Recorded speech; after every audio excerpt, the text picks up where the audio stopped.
दिया तो lift lock हो गई। ठीक है, तो भाई आज एक जानकारी जो कि किसान के लिए बहुत ही फ़ायदेमंद रहने वाली है। सोनालिका ट्रैक्टर लवर ज़रूर देखें इस वीडियो को।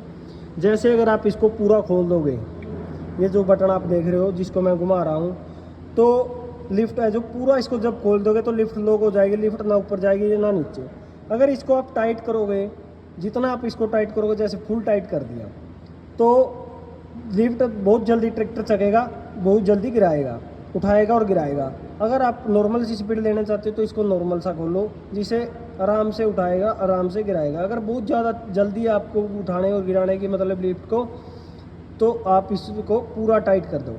तो जानकारी कैसी लगी? क्योंकि बहुत सारी बातें ऐसी होती है भाई, किसान को पता नहीं, वो सोचता है कि ट्रैक्टर में कमी आ गई, फॉल्ट आ गया ट्रैक्टर में, तो ऐसी कुछ बातें नहीं होती। ये बातें हैं जो बहुत ही ध्यान रखने योग्य बातें हैं।